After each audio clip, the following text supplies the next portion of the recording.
Hi everyone, I hope आपको हमारा target याद है and that is to score 80 plus and आप उसके अकॉर्डिंग ही प्रिपरेशन कर रहे होंगे। This is my little suggestion कि आप ये आरटीपी का video you must watch it after completing the entire revision. पूरा रिवीजन कंप्लीट करने के बाद आप इसको देखें क्योंकि this will help you to boost your confidence. And another thing is कि आरटीपी में सिर्फ 4 ही न्यू क्वेश्चंस हैं, rest all the questions are already covered in book and as well as in the revision videos also. तो आपने एक बार अच्छे से अगर रिवीजन कर लिया है then RTP will not take a much time. It will hardly take 30 minutes to complete the RTP. 4 new questions है. One is in a security valuation, next is in portfolio management and 2 questions are related to the forex. ये 4 ही questions new है, बाकी are already covered in a revision videos. So we will not take much time on that questions which are already covered in a revision videos. हम उन्हें यहाँ पे बहुत short में कर लेंगे एंड जो 4 क्वेश्चंस न्यू हैं उसको हम अच्छे से करेंगे। So we are starting with the revision. So we are starting with the first question that is from security valuation chapter and this is the new question. Mr. A is holding 1000 shares of face value of 100 each of Messrs. ABC Limited. He wants to hold these shares for a long term and have no intention to sell. On 1st January 2020, Messrs. XYZ Limited has made short sales of Messrs. ABC Limited shares and approached Mr. A to lend his shares under the stock lending scheme. Mr. A के पास 1000 shares हैं ABC limited के and XYZ limited ने ABC limited के shares को short sales किया हुआ है। So they need the shares of ABC limited. तो ABC लिमिटेड जो शेयर्स उनको चाहिए, they asked Mr. A to lend the shares to them. तो यहाँ पे टर्म्स क्या है? Shares to be borrowed for 3 months from 1st January to 31st March. 3 months के लिए स्टॉक्स बोरो होंगे। Lending charges and fees of one person to be paid every month on the closing price of a stock quoted on a stock exchange. Stock exchange पे जो month के last date पे जो price चल रही होगी उसके बेसिस पे 1% का लैंडिंग फी पे किया जाएगा। Bank guarantee will be provided as a collateral for the value as on 1st January. 1st जनवरी पे जो वैल्यू है उसके बेसिस पे बैंक गारंटी भी प्रोवाइड की जाएगी and the cost of bank guarantee is 8% per annum. तो 8% per annum यहाँ पे हम बात कर रहे हैं for 3 months। तो 3 months के लिए आपका रेट होगा 2%। Okay. On 29 February, Messrs. ABC Limited declared dividend of 25%। फरवरी में डिविडेंड डिक्लेयर हुआ है 25%। Messrs. ABC Limited share coated price आपको दिया हुआ है। 2 सिनेरियोस दिए हुए हैं, first is a bullish and second is a bearish. दोनों केसेस में आपको डिफरेंट प्राइजेस दी हुई है मंथ एंड पे, जनवरी, फरवरी एंड मार्च। आप इन प्राइस के बेसिस पे लेंडिंग फी कैलकुलेट कर लोगे और बैंक गारंटी कितने की होगी? That will be related to 1000 rupees. 1000 rupees price है ऑन 1st जनवरी, तो 1000 की प्राइस पे 2% का आपको बैंक गारंटी का कॉस्ट आएगा। This will be cost to the XYZ limited. यहाँ पे आपको कैलकुलेट करना है earnings of mister A through stock lending scheme in both the scenarios. दोनों सिनेरियोस में स्टॉक लेंडिंग से क्या इनकम होगी and total earnings. Total earnings में क्या आएगा? स्टॉक लेंडिंग की earnings plus dividend income. This both will be included in the total earnings. Next आपको कैलकुलेट करना है profit and loss to messrs XYZ limited by shorting the shares using through stock lending scheme. XYZ limited के क्या profit and loss है वो भी आपको calculate करना है। तो first we are starting with the mister A को स्टॉक लेंडिंग स्कीम से क्या गेन होगा, तो उसे लेंडिंग फी मिलेगी 1%। तो यहाँ पे आप जो भी प्राइस चल रही है एट द मंथ एंड उसका 1% कैलकुलेट कर लोगे, that will be the landing fee. अब इसका टोटल करोगे, this will be the total landing fee, but this landing fee is for 1 share. तो आपके पास तो 1000 शेयर्स हैं, तो 1000 शेयर्स पे आपकी टोटल इनकम कितनी होगी, you can easily calculate. Next total earnings के लिए आपको डिविडेंड इनकम भी कंसिडर करनी पड़ेगी। तो dividend income is 25 rupees, 25% dividend declare किया है, तो 25 is the dividend income plus आपको पर यूनिट लैंडिंग फी भी दिया हुआ है। तो लैंडिंग फी जितना आपको मिलेगी दैट इज ऑल्सो गिवन पर शेयर। तो मल्टीप्लाई बाय आप 1000 करोगे तो आपको टोटल अर्निंग्स मिल जाएगी। नाउ नेक्स्ट XYZ लिमिटेड को क्या प्रॉफिट एंड लॉस होगा। तो XYZ लिमिटेड ने 1000 पे शॉर्ट सेल किया है और वो बाय करेंगे at the price which is on the 31st मार्च। तो ये जो डिफरेंस है that will be their profit and loss. तो यहाँ पे 50 का लॉस आ रहा है और यहाँ पे 60 का गेन आ रहा है। ओके, अब ये गेन और लॉस के बाद वो लैंडिंग फी भी पे करेंगे। Landing fee is a income for mister A but it is an expense for messrs XYZ limited. तो XYZ limited landing fee pay करेंगे और कॉस्ट ऑफ गारंटी भी पे करेंगे, दैट इज ₹20। तो this will come out to be your total gain and loss. Multiply by आप 1000 करोगे तो आपको टोटल गेन एंड लॉस मिल जाएगा। Now question number second, this question is already covered in the revision video. इसका जो similar question आपके book में है दैट इज क्वेश्चन नंबर 32। जो भी क्वेश्चन ऑलरेडी कवर्ड है इन रिवीजन वीडियो और बुक, उसका हमने क्वेश्चन जो ओरिजिनल क्वेश्चन है बुक का वो हमने फाइल में ऑलरेडी मेंशन किया हुआ है। This is the question number 32 of your book और this is same as the RTP का सेकेंड नंबर क्वेश्चन। तो ये जो फाइल है you can download this file from the free resources section and the link is also given in the description box. तो we come to the question. Following is the information for the options free bond face value, coupon rate, terms to maturity and yield to maturity आपको दिया हुआ है। You have to calculate market price and duration। तो यहाँ पे market price that is very simple, आपको coupon rate दिया हुआ है। You can calculate the cash flow and आप उसको डिस्काउंट करोगे at the rate of 8%, you will come to the price। Next आपको ड्यूरेशन फाइंड करना है। तो duration is also very simple, present value आपने फाइंड की, the next present value multiply by T आप फाइंड करोगे। तो duration will be present value multiply by T divided by the present value. तो आप this total divided by this total करोगे तो you will get the duration of your bond that is 5.73। Next आपको पूछा है if there is an increase in yield by 35 basis point what will be the price of a bond. अब यहाँ पे 8% के बदले आप 8.35% पे भी इसको डिस्काउंट करके प्राइस कैलकुलेट कर सकते हैं।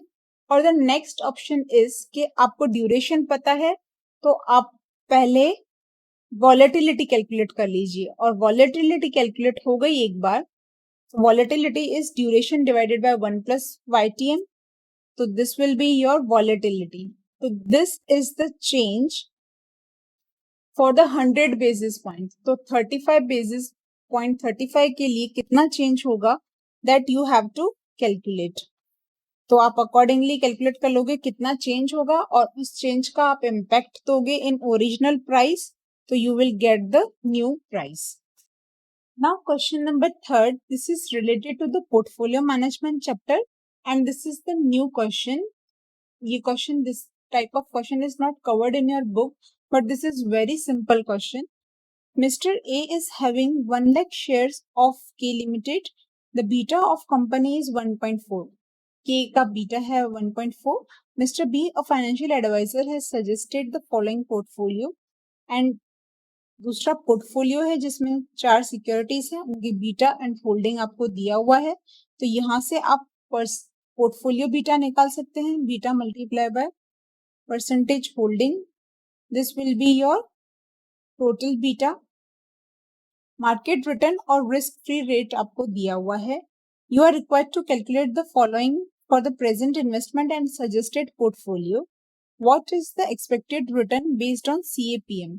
CAPM मॉडल के अकॉर्डिंग आपको K लिमिटेड का भी आप रिटर्न निकालेंगे और आपका जो करंट पोर्टफोलियो है उसका भी आप रिटर्न निकालेंगे। नेक्स्ट आपको रिटर्न निकालना है if a market goes up by 2.5%। अभी मार्केट रिटर्न कितना है 12%। अगर वो 2.5% से बढ़ता है तो दिस विल बी 14.5%। नेक्स्ट अगर next condition is if market goes down by 2.5%। तो अगर 2.5% से वो डिडक्ट करना है आपको तो this will B 9.5%। Next is if market is giving a negative return of 2.5%। तो आपका रिटर्न ही -2.5% है, इतना रिड्यूस नहीं करना है, योर रिटर्न इज -2.5%। तो इन तीनों केसेस पे आपको market return revised market return के अकॉर्डिंग आपको न्यू एक्सपेक्टेड रिटर्न कैलकुलेट करना है। बीटा तो आपका सेम ही रहेगा, रिस्क फ्री रेट सेम ही रहेगा, बट मार्केट रिटर्न तीनों सिनेरियोस में चेंज होगा। अब तीनों सिनेरियोस में आप अपना के का भी रिटर्न गिन लेंगे और पोर्टफोलियो का भी रिटर्न गिन लेंगे। तो अगर 14.5 मार्केट रिटर्न हो जाता है, 9.5 हो जाता है और -2.5 हो जाता है, तीनों केसेस पे आप अपना CAPM रिटर्न कैलकुलेट कर लेंगे। तो नेक्स्ट क्या आपको पूछा है, if a probability of market giving negative return is more, please advise mister A whether to continue the holdings of K limited और टू बाय द पोर्टफोलियो। अब जब नेगेटिव रिटर्न है तब आप देखो beta of K is 1.4 and portfolio beta is 1.015। तो यहाँ पे आपका मार्केट रिटर्न और रिस्क फ्री रेट जो है वो तो सेम ही रहेगा। So decision will be based on beta, जिसका बीटा कम होगा वो investment that is a good investment. तो यहाँ पे पोर्टफोलियो का जो बीटा है that is less than the beta of K limited, तो पोर्टफोलियो में आपका रिटर्न भी ज्यादा बेटर आएगा। तो यहाँ पे आप देखो रिटर्न भले ही नेगेटिव है बट पोर्टफोलियो का return still it is better than के लिमिटेड के रिटर्न से। So if probability of market giving negative return is more, it is advisable to Mr. A to buy the portfolio as beta of a portfolio is less than beta of K limited. Now question number 4. This question is covered in your book but this is not covered in a revision video क्योंकि ये बहुत ही simple question है। आपको सिर्फ portfolio risk and return calculate करना है, बस weights को कंसिडर करके आपको ये कैलकुलेट करना है। तो आपको यहाँ पे similar question is in your book, that is question number 6 and this is the question in your extra questions for practice. या फिर मेन क्वेश्चन आप देखोगे तो क्वेश्चन नंबर 15 आपकी बुक में जो है portfolio management, that is the same question. तो यहाँ पे इन दिस क्वेश्चन आपको portfolio risk and return calculate करना है। आपको इंडिविजुअल रिस्क एंड रिटर्न दिया हुआ है, just you have to multiply by the weights और आपको रिस्क के लिए रिलेटेड आपको फॉर्मूला अप्लाई करनी है, then you will get the risk and return in each scenario. First scenario is 50% in X and 50% in Y. तो यहाँ पे आप 50% ले लोगे, तो सबसे पहले आप रिटर्न कैलकुलेट करोगे तो जो रिटर्न है एक्स एंड वाई का दैट इज 19 एंड 23, इसका 0.5% एंड 0.5% 23 का, तो you will get your expected return. Next आपको स्टैंडर्ड डेविएशन कैलकुलेट करना है। तो first you will start with the variance. Variance के आप फॉर्मूला अप्लाई करोगे, weight square of first security multiply by the variance of first security plus variance of second security multiply by the weight of a second security। इसका हमने logic already समझ लिया है revision में भी कि you consider the variance of, यहाँ पे a plus B whole square का जैसे फॉर्मूला होता है, this is something similar to that, but we have to consider the weights of the securities. तो यहाँ पे आप मल्टीप्लाई करेंगे by weights also, as variance is in square तो वेट्स भी आप स्क्वायर में लेंगे, दिस इज द लॉजिक। अब इस फॉर्मूला की बेसिस पे आप स्टैंडर्ड डेविएशन कैलकुलेट कर सकते हैं। बस अब आपका परसेंटेजेस चेंज हो रहा है और रिवाइज्ड परसेंटेज पे आपको रिटर्न एंड रिस्क कैलकुलेट करना है। This is very simple question. Next आपको पूछा है which portfolio is best from point of view of risk and which portfolio is best from point of return। तो आप जितने भी आपके रिटर्न्स आपने कैलकुलेट किए, जितने भी आपने रिस्क कैलकुलेट की, उसका आप एक टेबुलर प्रेजेंटेशन बना लें। अब यहाँ से आप बता सकोगे कि which is best as per return और which is best as per risk.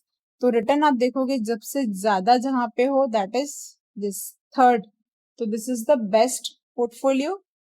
Next, standard deviation जहां पे सबसे कम हो, दैट इज नंबर 4। तो अगर हम रिस्क के रिलेटेड देखते हैं तो number 4 option is the better option. Now the next question is from the mutual fund chapter, and this is based on very important concept, that is dividend equalization. This question is already covered in the revision, so we are taking up this question very fast. Dividend equalization is relevant when जब हम new issues करते हैं या फिर redemptions करते हैं। तो जब हम issue करते हैं new shares को, तब तक का जो dividend है उस डिविडेंड पे जो न्यू शेयर्स इशू हो रहे हैं उनका कोई राइट नहीं होता है। तभी जो भी डिविडेंड तब तक ड्यू हो चुका होता है, they have to brought up that dividend so that के फ्यूचर में जो भी डिविडेंड डिक्लेयर होगा वो इक्वली सब में डिस्ट्रीब्यूट हो सके।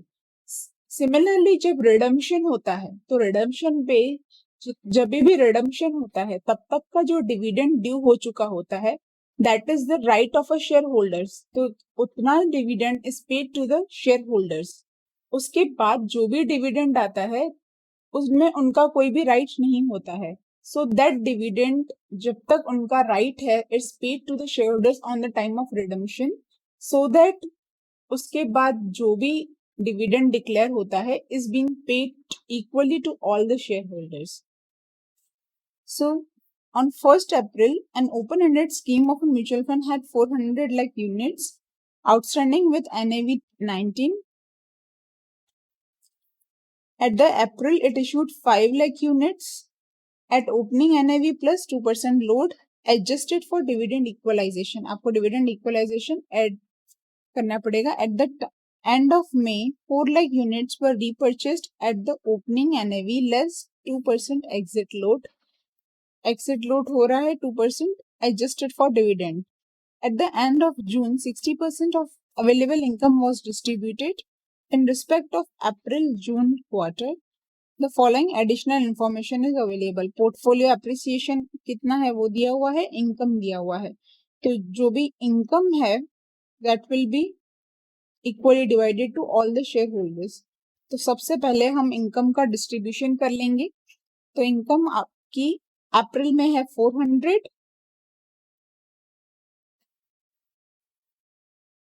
आपके पास एग्जिस्टिंग यूनिट्स है 400 और अप्रैल में आपकी इनकम है 31.96। तो इसको आप इक्वली पर यूनिट डिवाइड करेंगे तो this will be the per unit income. अब आप 5 लाख यूनिट्स इशू कर रहे हैं तो 5 लाख यूनिट्स पे ये जो डिविडेंड का अमाउंट है वो आप कलेक्ट कर लेंगे। क्यों कलेक्ट करेंगे? ताकि आगे जाके जब हम डिविडेंड सबको इक्वल पे करेंगे तो ये 5 लाख यूनिट्स को ये वाला डिविडेंड नहीं मिलना चाहिए, ये ऑलरेडी वो पे करेंगे टू द कंपनी। तो this will be paid by the 5 lakh units. तो this will be your extra income, dividend equalization income, तो total income will be this। अब total per share आपको मिल गया। एंड नेक्स्ट इन मई में हम लोग 4 लाख यूनिट्स को रीपर्चेस कर रहे हैं। 4 लाख यूनिट्स आर रीपर्चेस्ड। अब 4 लाख यूनिट्स जब रीपर्चेस होंगी तब जितना भी डिविडेंड ड्यू है वो पे किया जाएगा टू द शेयर होल्डर्स। तो अब मई की इनकम को भी हम पर यूनिट डिवाइड कर लेंगे तो total income per unit is 0.1938। तो 0.1938 को हम पे करेंगे to the 4 lakh share holders. तो this will reduce the income as this is a payment, तो ये रिड्यूस होगा। आपका इनकम आ गया अप टू द मई। अब जून की जितनी भी इनकम है उसको आप पर यूनिट डिवाइड करेंगे and that will be in respect of 401 shares। अब यहाँ पे जो भी डिविडेंड आप पे कर रहे हैं, dividend will be paid to all the existing share holders. तो यहाँ पे 60% का आप जो भी इनकम अवेलेबल है वो पे कर रहे हैं। तो this is your income available after June, इसका आप 60% पे कर रहे हैं dividend paid and remaining will be your income. अब आपको कैलकुलेट करना है issue price at the April and repurchase price at the end of May. अब इश्यू प्राइस और रीपर्चेज प्राइस में हमें एक तो एग्जिट लोड और एंट्री लोड का इफेक्ट देना होगा। Next effect will be of a dividend equalisation. तो इश्यू प्राइस में आपने जो भी ओपनिंग एनएवी चल रही थी प्लस लोड ऐड किया plus you will add the dividend equalisation. क्यों? क्योंकि you will also collect the dividend equalization from the new shareholders. So this will be your issue price. Same way repurchase price पे opening जो NAV है less exit load हमेशा reduce होता है as this amount is not paid to the shareholders. तो यहाँ पे exit load reduce होके अमाउंट आ गई and you have to pay the dividend equalisation also, so you will add the dividend equalisation and that will be your repurchase price. The next you have to calculate is closing NAV. Closing NAV के लिए आपको opening NAV पता है that is 19, जो opening units है वो भी पता है।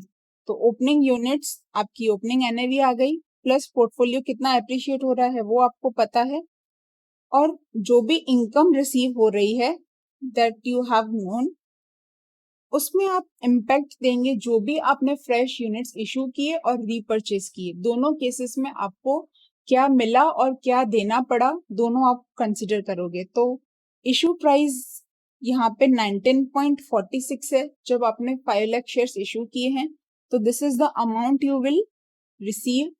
और रीपर्चेज प्राइस है 18.81, तो 18.8138 इतना आपने पे किया होगा। तो this multiply by 4 lakh, this will be the जितना आपको पेमेंट करना पड़ा होगा on the repurchase less income distributed. जो आपने 60% डिविडेंड पे किया that is the income distributed. So this is your total net assets. ये टोटल नेट असेट्स हैं और total at the end units कितने हैं 401 lakh.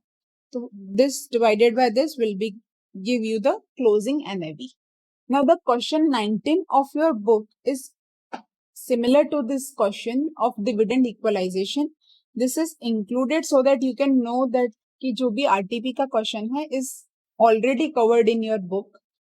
So this is the question number 19 of your book, and this is marked in a different color so that you can know that this is not the part of the RTP, but this is the questions which are already covered in the book. Next question is related to the derivatives chapter, and this question is already covered in the revision video also. So we are taking a bit fast. Mr. P established the following spread: purchased one 3-month call option with a premium 6.5, exercise price 110, or 1 month put option with a premium of ₹10, exercise price 90. Postal Corporation stock is currently selling at 100. Determine profit and loss if the price of Postal Corporation stock remains 100, falls 80, rises to 138. Size आपको option का consider करना है 1000 shares. तो 1000 shares पे आपने premium तो दोनों का पे किया होगा, कॉल एंड पुट का, that is 6.5 plus 10 that is 16.5 multiply by 1000 that is 16,500 का आपने प्रीमियम पे किया होगा। That is the loss in every cases, कुछ भी हो जाए दैट इज योर लॉस। अब प्रॉफिट आपको एक्स्ट्रा क्या होगा जब आप कॉल एक्सरसाइज करेंगे या फिर पुट एक्सरसाइज करेंगे। तो कॉल एंड पुट के एक्सरसाइज पे आपको जो प्रॉफिट होगा दैट विल रिड्यूस या फिर आपका प्रॉफिट आएगा, तो you have to consider that also. जब 100 है तो 110 पे आपको कॉल एक्सरसाइज करने की कोई नीड नहीं है, 90 पे आप पुट भी एक्सरसाइज नहीं करेंगे। तो यहाँ पे आपका जो प्रीमियम है that will be your loss, premium will be your loss. And if the price comes to the 70, अगर 70 प्राइस आ गई तो आप 110 का कॉल तो एक्सरसाइज नहीं करेंगे, 90 का जो पुट है दैट यू विल एक्सरसाइज। तो यहाँ पे आप पुट एक्सरसाइज करेंगे तो पुट एक्सरसाइज करने पे आपको 20 का गेन होगा, 90 पे आप एक्सरसाइज करेंगे और 70 रुपीज प्राइस चल रही है, तो 20 का जो गेन होगा 1000 शेयर्स पे, तो दिस विल बी 20,000 और 16,500 का आपका प्रीमियम पे होगा, तो this will be your total gain. And if the price rises to 138, अब 138 हो गया तो आप कॉल एक्सरसाइज करेंगे, पुट एक्सरसाइज नहीं करेंगे 90 पे, कॉल एक्सरसाइज करेंगे तो आपको कितना गेन हो रहा है यहाँ पे 110 पे आप लेंगे शेयर्स और मार्केट प्राइस है 138, तो 28 रुपीज का आपको गेन होगा। You will reduce the premium paid, you will get the net gain. So this is very simple. Similarly, आपके बुक का जो क्वेश्चन है that is the question number 33 which is similar to this question. Now the next question is also from the derivatives chapter and this question is also included in your book and covered in the revision video. So following information is available for consideration. आपको index value दी हुई है 25,000, value of portfolio आपको दिया हुआ है risk free interest and dividend yield and beta. We assume that a future contract with 4 months maturity is used to hedge the value of portfolio over the next 3 months. One future contract is for delivery of 50 times the index. अब आपको price of future contract निकालना है, तो future contract की price क्या होगी, जितनी भी बीएससी की वैल्यू है plus the income you will earn, but यहाँ पे जो रिस्क फ्री रेट है आपको डिविडेंड भी दिया हुआ है, so dividend will reduce the price of a future contract, तो 9 माइनस 6 रिमेनिंग 3% के बेसिस पे आप 4 मंथ्स का इंटरेस्ट कैलकुलेट कर लेंगे, तो यहाँ पे आप 25,000 plus 25,000 multiply by 3% into 4 months के लिए, तो this will be your price of a future contract. Next, you have to calculate gain on short futures position if index turns out to be 22,500 in 3 months. आपने पहले short किए हैं futures को, तो यहाँ पे आप कैलकुलेट कर लोगे कितना आपका गेन लॉस होगा, तो यहाँ पे आपने पोर्टफोलियो वैल्यू कितनी है 50,50,000, तो 50,50,000 डिवाइडेड बाय फ्यूचर कॉन्ट्रैक्ट की जो प्राइस है multiply by the beta, this will be your hedge ratio. तो इतने कॉन्ट्रैक्ट्स आपने पहले शॉर्ट किए होंगे, 6 कॉन्ट्रैक्ट्स आपने शॉर्ट किए होंगे, अब इंडेक्स की वैल्यू हो जा रही है 22,500, तो 22,500 पे आप फ्यूचर की प्राइस कैलकुलेट कर लेंगे, क्योंकि this is after the 3 months, after 3 months है ये, तो स्टिल 1 मंथ इज पेंडिंग, तो 1 मंथ के रिलेटेड आप आपके फ्यूचर की वैल्यू निकाल लेंगे, सो यहाँ पे you will consider the 1 month for price of a future, तो आपकी 1 मंथ की प्राइस आ गई फ्यूचर की, सो यू हैव आपने कितने पे परचेज किया था ऐसे, सॉरी आपने शॉर्ट किया था 25,250 पे and you are purchasing it 22,500 56.25, so balance is your gain multiply by the 6 contracts and multiply by 50, क्योंकि एक contract covers the 50 times index, so this difference of index multiplied by 50 multiplied by 6 will give you the total gain. The similar question in your book is question number 5. Now the next two questions are related to the forex chapter और ये दोनों ही new questions हैं. These questions are not covered in the book, so you have to give attention to these questions. The first question number 8, a US investor choose to invest in Sensex for a period of 1 year. Size of investment दिया हुआ है in dollars, 20 lakh dollars वो invest करेंगे इन the Sensex, तो उनको rupees में convert करना पड़ेगा, इन डॉलर को कन्वर्ट करेंगे रुपीस में, then they will invest in the Sensex, तो यहाँ पे डॉलर वो सेल करेंगे, तो डॉलर का सेलिंग रेट दैट इज 42.5, ये रेट अप्लाई होगा ट्रांजेक्शन पे। नेक्स्ट स्पॉट ट्रेड नाउ, अब अभी उन्होंने जो गेन किया, जो सेंसेक्स को सेल करके वो रियलाइज करेंगे, उनको वो कन्वर्ट करेंगे इन डॉलर्स, तो डॉलर्स का वहां पे वो डॉलर्स बाय करेंगे, तो dollars will be buying at a higher rate, तो दैट इज 43.9 होगा आपका transaction rate. Now Sensex 1 year ago is given and Sensex value now is given। Inflation rate दिया हुआ है दोनों कंट्रीज का। Compute the nominal rate of return to the US investor. तो यहाँ पे 20 लाख का इन्वेस्टमेंट हो रहा है, उसको आप कन्वर्ट करोगे in rupees, then you will divide it by the value of a Sensex. तो आपको number of units of a Sensex मिल जाएंगे जितनी भी परचेज की होगी। तो आपको नंबर ऑफ यूनिट्स यहाँ पे मिल गए 26,105 और करंट वैल्यू है सेंसेक्स की दैट इज 3,765। तो you will multiply this to get the current value. This will be your current value of the investment.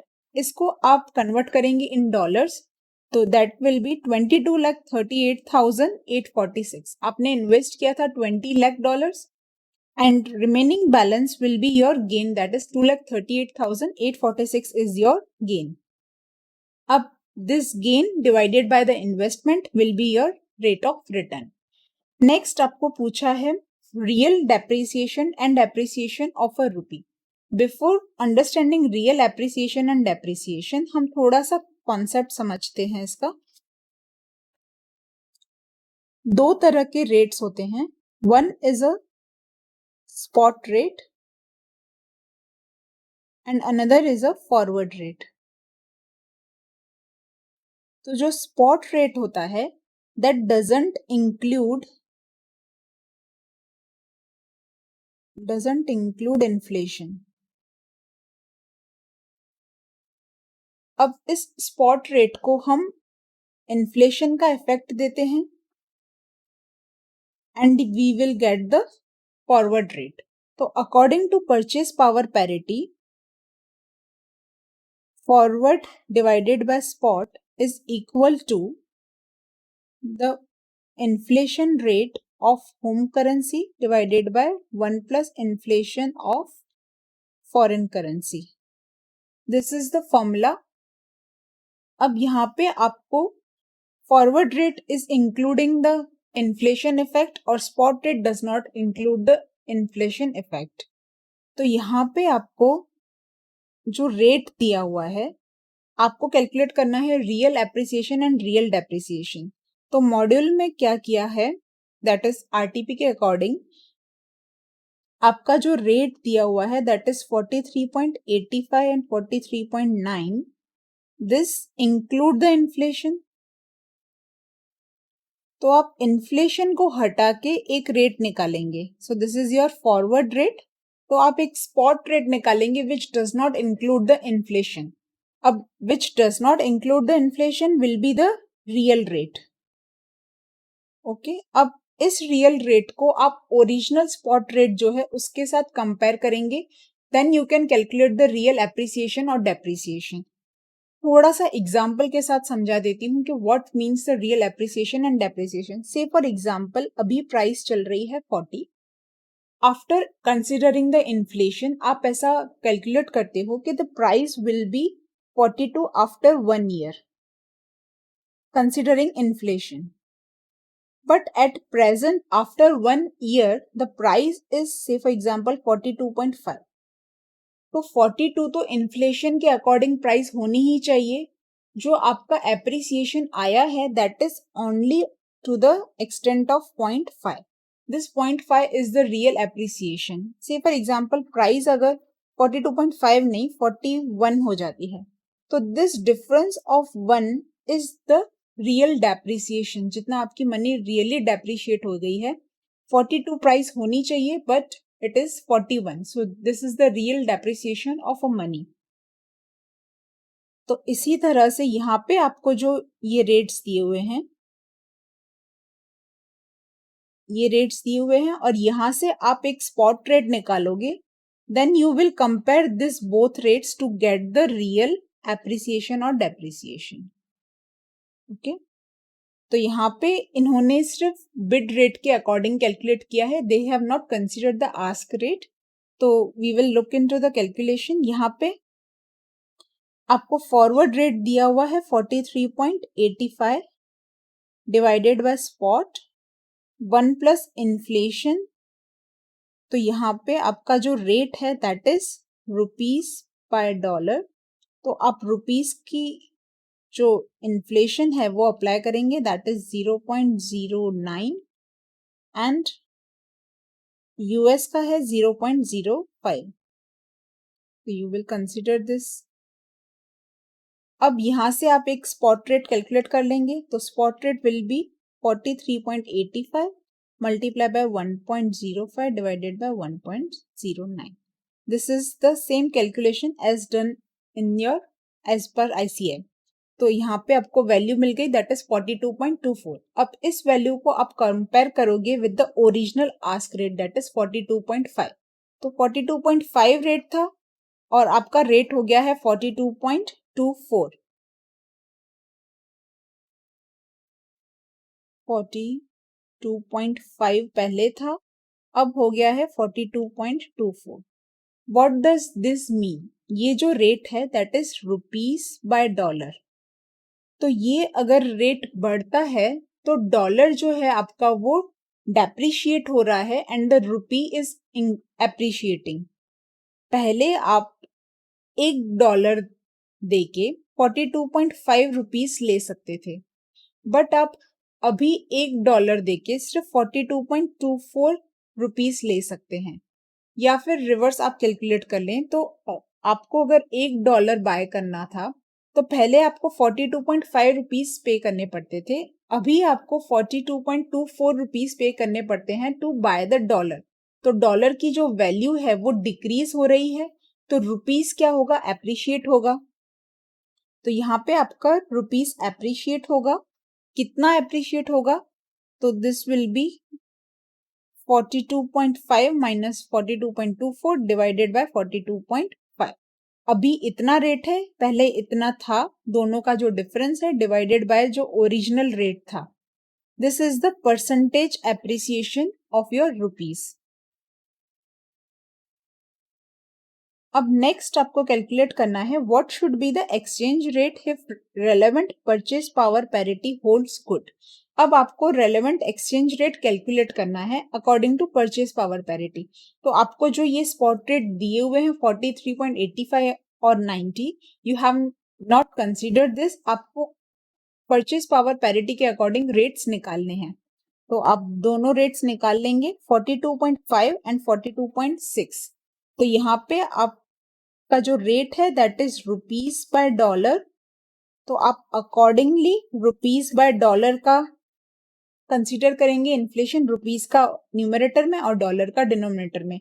अब आपको यहाँ पे थोड़ा सा अलर्ट रहना पड़ेगा, क्योंकि यहाँ पे आप जब नॉर्मल परचेज पावर पैरिटी के अकॉर्डिंग रेट कैलकुलेट कर रहे हैं, जब आप फॉरवर्ड रेट कैलकुलेट कर रहे हैं टू बी स्पेसिफिक, जब आप फॉरवर्ड रेट कैलकुलेट कर रहे हैं देन दिस इज आप ये जो आपका रेट है उसके अकॉर्डिंग ही आपको न्यूमरेटर में और डिनोमिनेटर में इन्फ्लेशन रेट लेना है। But if you are calculating the spot rate, you are not calculating the forward rate, आप स्पॉट रेट कैलकुलेट कर रहे हैं जैसे हमने केस 2 में किया था। यहाँ पे हम स्पॉट रेट कैलकुलेट कर रहे हैं, तो यहाँ पे आप देखोगे ऊपर हम ले रहे हैं न्यूमरेटर में जो ले रहे हैं that is the US inflation rate और डिनोमिनेटर में हम ले रहे हैं इंडियन इन्फ्लेशन रेट। यहाँ पे उल्टा हो रहा है because you are calculating the spot rate and not the forward rate. You have to be very very careful in this point in this sum. Normally तो हम ये करते हैं, we have a habit of this, but यहाँ पे ये जो हो रहा है दिस कैलकुलेशन को आपको थोड़ा सा लॉजिक के साथ कैलकुलेट करना पड़ेगा। अब यहाँ पे you get the buying rate and selling rate, you get the exchange rate as per the purchase power parity. This is very simple. What will be the real return to an Indian investor in a Sensex? अब Sensex में अगर Indian investor invest करता तो क्या return होता? तो Sensex की value में जो चेंज आ रहा है that will be the return of an Indian investor. तो सेंसेक्स की वैल्यू में जो चेंज आ रहा है डिवाइडेड बाय द ओरिजिनल जो वैल्यू थी, तो this is the nominal return. अब this is the nominal return. अब आपको कैलकुलेट करना है रियल रिटर्न। तो रियल रिटर्न क्या होगा?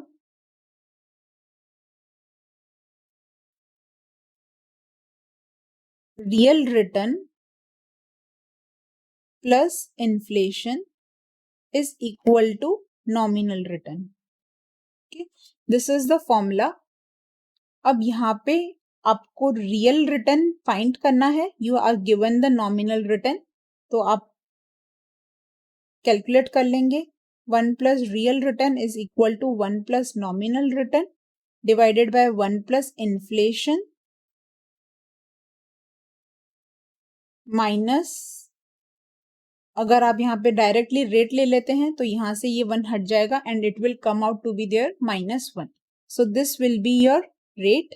अब यहाँ पे आप इंडियन के अकॉर्डिंग कैलकुलेट कर रहे हैं, तो जो आप इन्फ्लेशन रेट लेंगे वो भी आप इंडियन इन्फ्लेशन रेट लेंगे, दैट इज 1.09. तो this will be coming out to be your real return.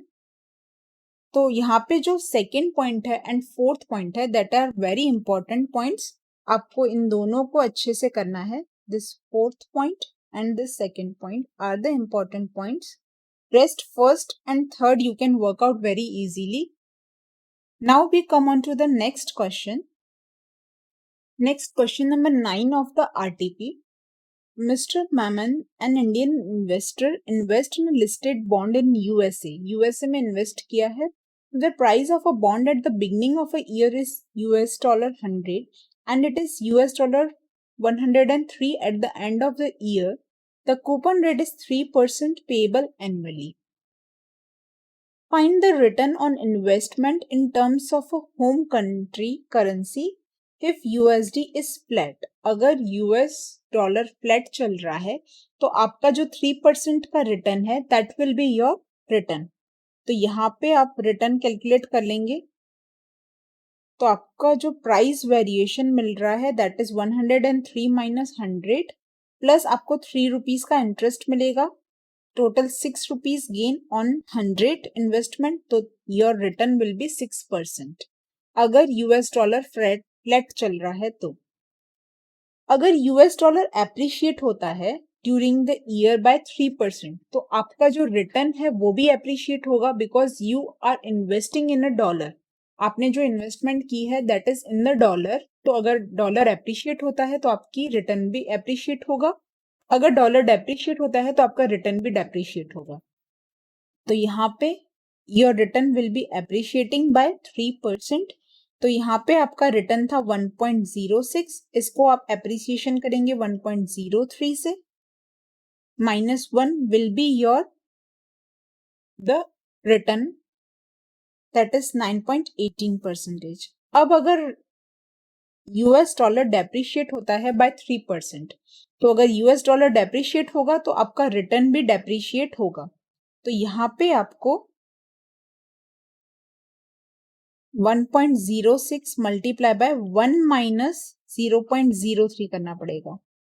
Okay, you have not consider 1.03. अब आपको 1 माइनस 0.03 दैट इज 0.97 आपको कंसिडर करना पड़ेगा.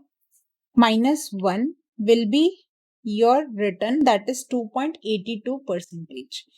अब नेक्स्ट पूछा है Indian rupee appreciate during the year by 5%.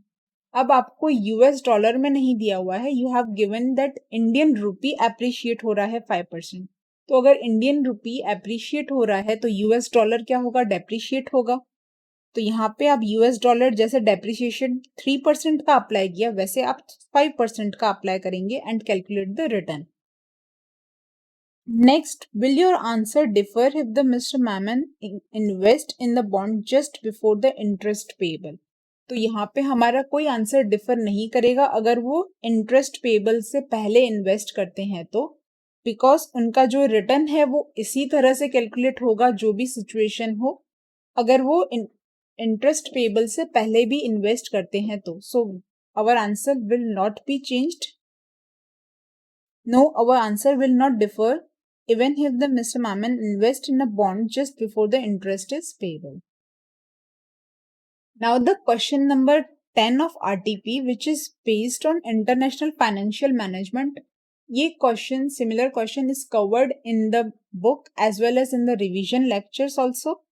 So we will do it very fast. आपके book का this question will be question number 1 और illustration 4. सिमिलर क्वेश्चन जो एक्स्ट्रा क्वेश्चन फॉर प्रैक्टिस है उसमें अगर आप क्वेश्चन 1 देखेंगे तो that is also similar, illustration 4 is also similar to this. Mr. Messrs. Raghu Limited is interested in expanding its operation and planning to install manufacturing plant at US. It requires 8.82 million US dollar net of issue expenses to fund the proposed project. GDRs are proposed to be issued to finance this project. Estimated flotation cost is 2%. और आपको additional information दी हुई है कि expected market price of a share at the time of issue of GDR is 360. Each GDR will represent two underlying shares. The issue shall be priced at 10% discount to the market price. Exchange rate आपको दिया हुआ है. Dividend is expected to be paid at the rate of 20% with the growth rate of 12%. You have to calculate the number of GDRs to be issued and the cost of GDR. तो यहाँ पे आप number of GDRs कैसे calculate कर लेंगे? आपको चाहिए 8.82 million after net of issue. तो यहाँ पे आपको 2% का फ्लोटेशन कॉस्ट अप्लाई हो रहा है. सो दिस इज नेट इशू. आप ग्रॉस अमाउंट निकाल लेंगे, कितनी आपको ग्रॉस अमाउंट चाहिए. तो gross issue will be of $9 million. अब इशू प्राइस क्या होगा? तो इशू प्राइस के लिए आपको दिया हुआ है कि मार्केट प्राइस है 360 बट हम इशू करेंगे एट द 10% डिस्काउंट. तो 10% डिस्काउंट कंसिडर करके यू विल मल्टीप्लाई बाय 2 क्योंकि each GDR carries the 2 shares. तो आपको वैल्यू ऑफ अ GDR मिल जाएगी. तो इशू प्राइस आपकी है यहाँ पे 360 मल्टीप्लाई बाय 2 मल्टीप्लाई बाय 90% क्योंकि 10% हम डिस्काउंट पे इशू कर रहे हैं. सो this will be your issue price in rupees. अब इसको आप डॉलर में कन्वर्ट कर लेंगे तो आपको डॉलर में इशू प्राइस मिल गई. So you can calculate the number of GDRs to be issued. आपका ग्रॉस इशू है 9 मिलियन का एंड ईच GDR की वैल्यू है $9. तो आपको 1 मिलियन GDRs इशू करने पड़ेंगे. Now what is the cost of a GDR? अब कॉस्ट ऑफ GDR के लिए आपको यहाँ पे डिविडेंड मिल रहा है दैट इज 20%. तो 100 पे 20% का dividend that is 20 rupees. But each GDR carries 2 shares. तो आपको जो डिविडेंड मिलेगा that is will be in respect of 2 shares. तो आपको 20 मल्टीप्लाई बाय 2 दैट इज 40 का डिविडेंड मिलेगा. और आपको नेट प्रोसीड्स कितने मिलेंगे GDR में से? आपका जो इशू प्राइस है दैट इज 648. अब इसमें 2% को फ्लोटेशन कॉस्ट है तो नेट आपको रिसीव कितना होगा? 635.04. तो आपकी कॉस्ट कितनी आ जाएगी? तो 40 is your dividend by paying this amount plus growth will be your cost of GDR. जैसे हम D1 divided by P0 plus G करते हैं. This is the simple cost of GDR calculation. Next आपको पूछा है what is your suggestion if the company receives an offer from a US bank willing to provide an equivalent loan with an interest rate of 12%. अब 12% का interest rate से loan मिल रहा है और यहाँ पे आपकी कॉस्ट क्या आ रही है? 18.3%. तो which is the better? 12% is better. आप लोन ले लो, that is the better option. If company receives an offer from US bank willing to provide equivalent amount of loan with interest rate 12%, it should accept the offer क्योंकि यहाँ पे net savings हो रही है कितनी? 6.3% की. Next, question number 11 of RTP is related to interest rate risk management. The same question is covered in your book as well as the revision lecture. The question number reference मैं आपको बता देती हूँ. Question is question number 9 in your book and this is also covered in the revision video. So we will look up it to the fast. A textile manufacturer has a floating interest rate loan of 40 lakh on 1st April 12. The rate of interest at the inception is 8.5% per annum and it is paid every year on 31st March. Duration of loan is 4 years. Suppose in the month of October, the central bank releases the projections about the interest rate. अब interest rate very हो रहा है हर एक year में. Show how the borrower can hedge the risk arising out of expected rise in the rate of interest when he wants to peg his interest cost at the 8.5%. अब उसको maximum limit चाहिए 8.5%, तो he can buy a cap option with a strike of 8.5%. 8.5% के cap option purchase करके he will fix his liability to the maximum of 8.5%. Next, assume the premium negotiated by both the parties is 0.75%. अब premium आपको pay करना है to buy this cap option, that is 0.75%. And actual rate of interest on respective due dates happen to be as follows. अब यहाँ पे आपको premium पे करना है, तो जो आपकी अमाउंट है 40 लाख, उस पे आप 0.75% का प्रीमियम पे करेंगे. तो this will be the 30,000 will be premium paid. अब जो भी प्राइस, जो भी रेट आ रहा है एवरी ईयर, जो भी आपका 8.5 से अगर एक्सीड होता है, that will be your benefit.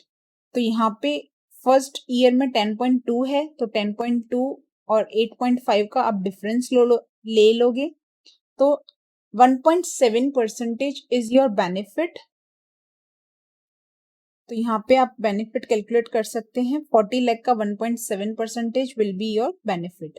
Next year में रेट है 11.5, तो 11.5 माइनस 8.5, आपका जो डिफरेंस है दैट इज ऑफ 3%. तो यहाँ पे आपको 3% का गेन होगा. In the next year the rate is 9.25, तो 9.25 एंड 8.5 दोनों का आप डिफरेंस लेंगे, दैट इज 0.75 का आपको गेन आएगा. एंड नेक्स्ट लास्ट इज 8.25, तो यहाँ पे 8.25 हो रहा है, तो you will pay as per 8.25, not as per the 8.5%.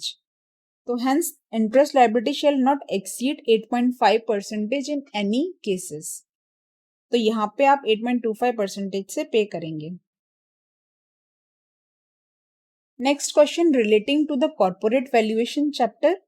यहाँ पे आपको EVA कैलकुलेट करना है, and this is the question जहाँ पे हमें EVA के रिलेटेड जो हमारा कॉस्ट ऑफ इन्वेस्टमेंट है वो कैलकुलेट करना होता है. This similar question is covered in your book and as well as in the revision lectures also. Herbal Box is small but profitable producer of beauty cosmetics. Though it is not high-tech business, yet Herbal's earnings have averaged around 18.5 lakhs after tax. The patent has 9 years to run and has been offered 50 lakh for the patent rights. Herbal assets include 50 lakh property plant and 25 lakh working capital. However, the patent is not shown in the books of a Herbal Box. Assuming Herbal cost of capital is 14%, calculate the EVA. अब यहाँ पे आपको profit after tax दिया हुआ है, you have given the cost of capital और आपको investment दिया हुआ है. तो you have to first calculate the investment, working capital, plant and equipment plus patent. This three will add up to your investment. Your investment is 125 lakh. इसका 14% will be your capital cost. This is your capital cost. और आपका profit कितना है? That is given 18.5%. तो यहाँ पे 18.5% minus this will be your EVA. That is 1 lakh rupees. That is very simple question. Similar question is also covered in your book, that is question number 8, which is in the extra questions, and question number 13 in the main questions. Now the last question related to merger and acquisition. इसके बाद जो theory questions है that you can do by yourself. We will look up to this question, and this similar question is also covered in your book, but this question is not covered in the revision video, but इसके related जो भी concept है that are already covered in the revision videos. तो यहाँ पे आपके book का question number 6 is very similar to this question. B Limited wants to acquire S Limited and has offered a swap ratio of 2:3. आपको information दिया हुआ है profit after tax, equity shares कितने हैं, EPS, PE एंड प्राइस. The number of equity shares to be issued by B Limited for acquisition of S Limited. तो यहाँ पे कितने शेयर्स इशू करेगी B Limited? तो S Limited के एग्जिस्टिंग शेयर्स कितने हैं, 1,80,000 and 2 shares are issued for 3 shares. So 1,80,000 multiplied by swap ratio will be the number of shares issued. What is the EPS of B Limited after the acquisition? तो आपको number of shares मिल गए after acquisition जो आप issue करेंगे, और आपके B Limited के जो original shares हैं that is 6 lakh, दोनों को add करोगे, this will be the number of shares after acquisition. और आफ्टर एक्विजिशन दोनों का आप प्रॉफिट ऐड करोगे तो अर्निंग्स मिल गई, आपको नंबर ऑफ शेयर्स पता है, you will divide and get the EPS. Determine the equivalent earnings per share of S Limited and calculate per share gain और loss to the share holders of S Limited. Now हमने ऐसा समझा था कि जब भी मर्जर एक्विजिशन होता है तो जो भी एक्वायरिंग कंपनी होती है उसका जो EPS है तो वो तो सेम ही रहेगा, क्योंकि उनके जो पहले शेयर्स थे, एग्जिस्टिंग शेयर्स थे जिनके पास, उनको न्यू शेयर्स भी उतने ही हैं. तो जो चेंज हो रहा है that is change for a target company. तो टारगेट कंपनी के पास पहले जितने शेयर्स थे, नंबर ऑफ शेयर्स, अभी उतने नंबर ऑफ शेयर्स नहीं होंगे. तो जो उनका EPS है that will be calculated as per the equivalent EPS. अब इक्विवेलेंट EPS कैसे कैलकुलेट होता है? तो EPS मल्टीप्लाई बाय जो भी EPS आफ्टर मर्जर होगा multiply by the swap ratio. क्योंकि क्या होगा कि पहले आपके पास 3 शेयर थे, अब आपके पास हैं 2 शेयर.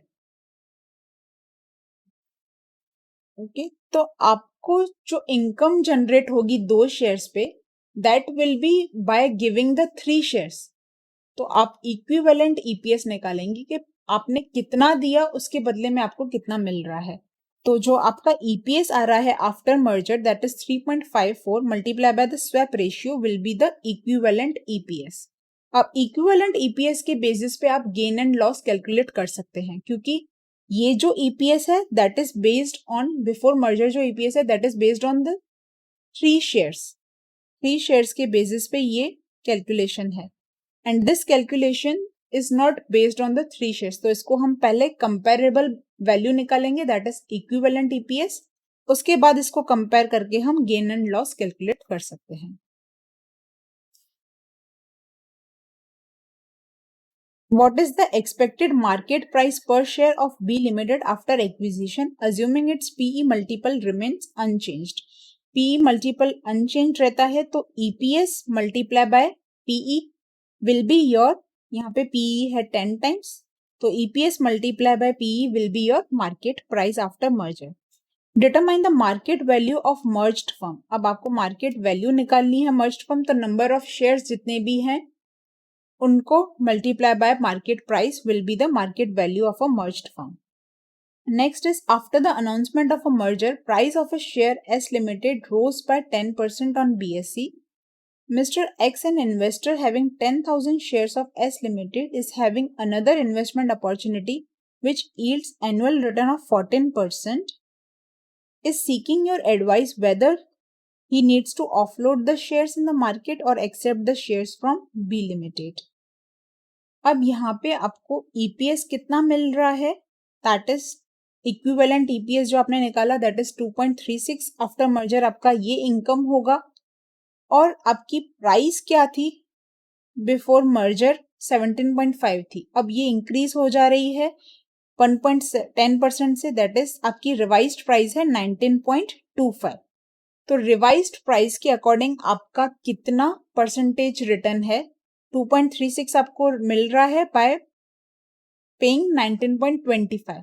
तो आपका रिटर्न परसेंटेज है 12.26%. और आपके पास अपॉर्चुनिटी कितने की है, 14% की अपॉर्चुनिटी है. तो बेटर है कि आप 14% की अपॉर्चुनिटी को ले लें and you not convert the shares X is having the another opportunity to earn 14% and expected return is 12.26%. So it is advisable to offload in the market rather than going into the conversion of acquisition. जब merger and acquisition का conversion हो रहा है उसके बदले में that is not the advisable option. Advisable option is market की opportunity. तो आप मार्केट में अपने शेयर्स ऑफलोड कर लेंगे and you will gain the 14% return. Similar question in your book is also covered. So we have covered the entire RTP. I wish you कि आप बहुत अच्छे से प्रिपरेशन करें and you get the results of all your hard work. Wish you good luck and have a nice day.